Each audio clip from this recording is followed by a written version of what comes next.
Assalamualaikum warahmatullahi wabarakatuh. Kembali lagi ke channel YouTube Junaidi Fayat.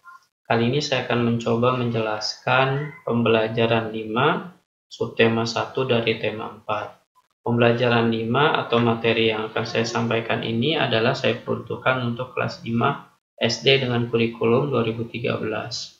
Nah, pada pembelajaran 5 yang akan kita bahas, itu terdapat 3 materi yang akan kita tuntaskan atau kita bahas bersama.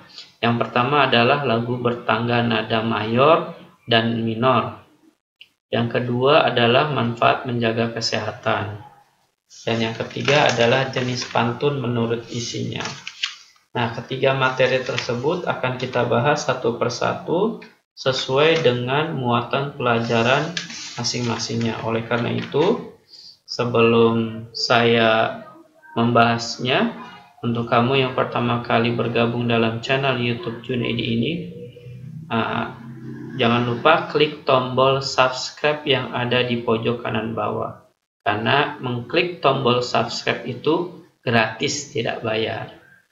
Oke, kalau gitu kita lanjutkan ke slide berikutnya, atau kita bahas pembahasan materinya.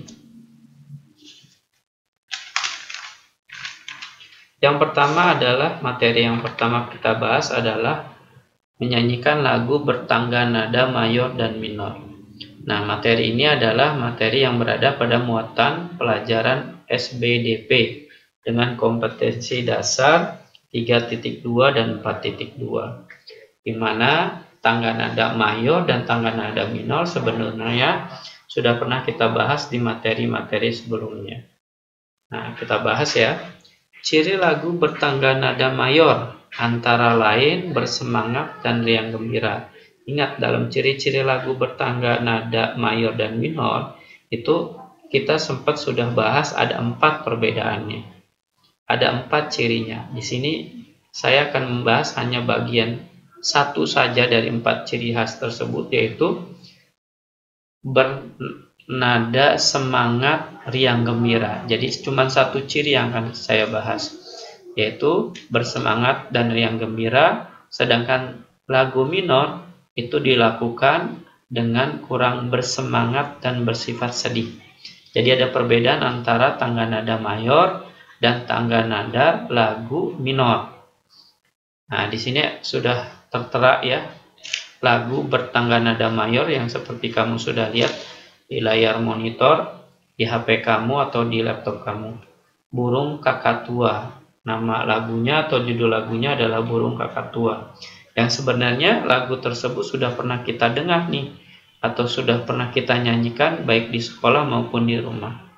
Burung Kakatua. Kita nyanyikan bersama ya.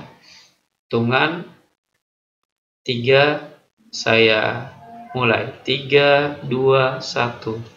Burung kakatua hinggap di jendela, nenek sudah tua, giginya tinggal 2, lesbum, lesbum, lesbum la la la, lesbum, lesbum, lesbum la la la, lesbum, lesbum, lesbum la la la, burung kakatua. Itu adalah contoh burung kakatua, lagu dari burung kakatua dengan nada atau bertangga nada mayor. Ini adalah materi yang pertama yang kita bahas. Mudah-mudahan kamu lebih baik lagi dalam menyanyikannya. Kita lanjut ke slide berikutnya. Nah, di sini ada contoh lagu. Ayo menyanyikan lagu bertangga nada minor. Nah, kalau tadi adalah tangga nada mayor ya. Ini tangga nada minor. Kemudian kita lewatin saja slide ini. Di materi yang kedua kita bahas adalah dengan muatan pelajaran ilmu pengetahuan alam dengan kompetensi dasar 3.4 dan 4.4 adalah dengan materi manfaat menjaga kesehatan. Manfaat menjaga kesehatan itu penting buat tubuh kita. buat diri kita sendiri, bukan buat diri orang lain. Kenapa? Nah, di sini kita bahas nih. 1. Manfaat kesehatan bagi tubuh manusia. Yang pertama, manfaat kesehatan secara langsung. Ini tulisannya ada double nih ya. Manfaat kesehatan secara langsung. Yang pertama adalah mengurangi pengeluaran. Nah, yang pertama adalah mengurangi pengeluaran. Maksudnya apa mengurangi pengeluaran? Maksudnya jelas, ketika tubuh kita sehat, tidak sakit, maka kita tidak ke rumah sakit, ke dokter, ke klinik. Yang sebenarnya ketika kita ke dokter, ke klinik, berobat ke rumah sakit, itu membuat kita menjadi mengeluarkan uang yang ada di saku kita, uang yang ada di tabungan kita. Makanya di sini poin yang pertama adalah mengurangi pengeluaran. Jadi pengeluaran yang tadinya tidak penting, nah itu kita bisa hilangkan. Yang kedua adalah menambah pemasukan. Maksudnya apa menambah pemasukan? Dengan tubuh yang sehat, dengan tubuh yang kuat, kita dapat bekerja secara maksimal tanpa harus kita mengalami kelelahan, tanpa kita harus mengalami fisik kita sakit. Nah, ketika tidak mengalami hal tersebut, maka kita dapat menambah pemasukan kita terus menerus. Itu maksud dari menambah pemasukan. Jadi apa yang bisa kita lakukan, bisa nambah lagi. Bahkan ada orang yang kalau dia pagi sampai sorenya bekerja, malamnya pun dia bekerja dengan ikut Gojek online. Nah, itu kan berarti menambah pemasukan gitu. Yang ketiga adalah menghemat waktu. Maksudnya apa menghemat waktu?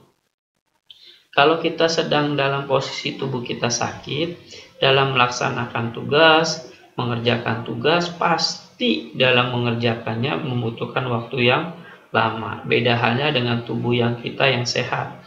Insya Allah dikerjakan dengan cepat, waktunya singkat. Menghemat waktu, maksudnya seperti itu. Yang kedua adalah manfaat kesehatan tubuh bagi manusia. Manfaatnya secara tidak langsung itu maksudnya adalah mendapatkan peluang sukses. Nah, peluang sukses itu maksudnya apa? Orang yang memiliki tubuh yang sehat, jiwa yang sehat, itu peluang mendapatkan kesuksesannya itu besar. Contohnya apa? Orang bekerja itu ketika melamar pekerja, ketika dia sudah memberikan lamaran pekerjaan kepada perusahaan, dan perusahaan itu memanggilnya untuk bekerja, maka itu adalah peluang bagi dirinya yang sedang posisi tubuhnya yang sehat. Lain halnya ketika seseorang ketika dipanggil tubuhnya tidak sehat, maka dia tidak akan mendapatkan peluang yang sukses. Yang kedua, tabungan masa depan. Jadi maksud dari tabungan masa depan itu adalah dengan sehat kita akan menabung untuk masa depan. Menabungnya apa? Baik itu kegiatan amal maupun kegiatan positif yang kita lakukan. Masa depannya apa? Masa depannya untuk akhirat. Ketika kita beramal, baik itu beramal dengan fisik dan rizki yang kita miliki, maka itu adalah tabungan kita di masa depan. Yang ketiga adalah kesempatan untuk berbagi. Orang yang memiliki tubuh yang sehat secara langsung, dia bisa berbagi kepada siapapun, baik dalam bentuk fisik maupun dalam bentuk materi. Jadi itu adalah kesempatan untuk bisa berbaginya besar bagi orang yang tubuhnya sehat. Mudah-mudahan bisa dipahami dengan baik ya. Kita lanjut ke slide berikutnya. Yang kedua adalah manfaat menjaga kesehatan peredaran darah.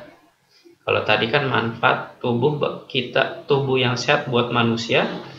Yang kedua adalah manfaat menjaga kesehatan peredaran darah. Jadi dengan tubuh yang sehat, peredaran darahnya pun insya Allah sehat. Yang pertama adalah peredaran darah kita lancar. Peredaran darah kita lancar itu buktinya apa? Pembuluh darah yang ada pada tubuh kita, di bawah kulit kita ini mengalir dengan lancar. Apa sih dampaknya kalau tidak lancar? Maka kita akan mendapatkan penyakit stroke. Nah, orang yang mendapatkan atau menderita penyakit stroke adalah orang yang mengalami peredaran darahnya tidak lancar. Yang kedua adalah terbebas dari penyakit jantung dan stroke. Nah, ya jelas ya, kalau peredaran darahnya lancar, maka insya Allah terhindar dari penyakit yang namanya stroke. Dan jantungnya pun sehat orang yang lancar. Kenapa? Karena jantung itu adalah alat pemompa darah. Kalau darahnya lancar, maka jantungnya otomatis kerjanya memompanya jadi maksimal. Yang ketiga adalah membuat kinerja jantung dan paru-paru menjadi optimal. Jadi dengan tubuh yang sehat, kuat, maka kinerja jantung dan paru-paru menjadi optimal. Jantungnya bisa memompa secara maksimal, paru-parunya bisa menghirup udara yang telah terhirup melalui hidung dan menyerapnya secara optimal pula, sehingga tubuh kita ketika bernapas tidak merasa sedang dalam kondisi letih. Kita lanjut ke slide berikutnya, yaitu jenis pantun berdasarkan isi. Nah, materi ketiga ini adalah materi yang terakhir, dan materi ini juga terdapat dalam muatan pelajaran Bahasa Indonesia 3.6. Nah, kompetensi dasar 3.6 dan 4.6. Jenis pantun berdasarkan isi yang pertama atau bagian pertama. Kenapa ditulis yang pertama? Karena di pembelajaran berikutnya ada juga materi yang sama jenis pantun berdasarkan isinya. Jadi akan berulang kembali. Nah, di sini jenis pantun berdasarkan isinya yang kita bahas adalah pantun nasihat dan pantun jenaka. Adakah perbedaannya? Perbedaannya jelas ya. Seperti yang kamu lihat di layar slide kamu atau layar HP atau monitor kamu. Di sini saya sudah membuat contoh pantun nasihat dan pantun jenaka. Kalau pantun nasihat adalah contohnya, jalan-jalan ke Gunung Pancar, sampai di sana melihat-lihat. Peredaran darah akan lancar jika kita bergaya hidup sehat. Ini nasihatnya jelas ya. Kemudian contoh pantun jenaka. Saya sudah menuliskannya. Contohnya adalah saya bacakan. Berjalan sambil mengendap, tanpa suara mengumpat di balik kendi. Dari mana asal bau tak sedap? Ternyata dari kamu yang belum mandi. Nah, ini jenaka. Jadi ada sindiran untuk seseorang. Dan poin pentingnya, di sini saya sudah mencatat, pantun nasihat itu berisi anjuran. Nah, yang digarisbawahi adalah berisi anjuran, agar kita menerapkan gaya hidup sehat. Sedangkan pantun jenaka berisi candaan tentang asal bau yang tidak sedap. Nah, di sini asal bau yang tidak sedap itu adalah candaan atau sindiran, yang bisa jadi dua-duanya. Kemudian di sini ada contoh ya, atau latihan. Perhatikan pantun berikut. Nah, pergi mendaki ke gunung tinggi, di tengah gunung ada gua. Nenek coba unjuk gigi, tapi sayang cuma 2. Nah, pantun ini coba kamu kerjakan, coba kamu tulis sesuai dengan pertanyaan yang telah saya tulis. Apa jenis pantun tersebut?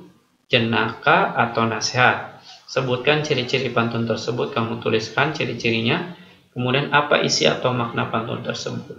Nah, kamu kerjakan soal tersebut, pantun tersebut, tanpa harus meminta bantuan orang lain. Usahakan dengan kemampuan sendiri dan yakin bisa. Saya doakan semoga kamu bisa dan berhasil dalam mengerjakannya. Demikianlah materi pembelajaran 5 subtema 1 tema 4 untuk kelas 5 SD yang dapat saya jelaskan. Mudah-mudahan dapat menambah pengetahuan kamu tentang pembelajaran pada hari ini. Wassalamualaikum warahmatullahi wabarakatuh.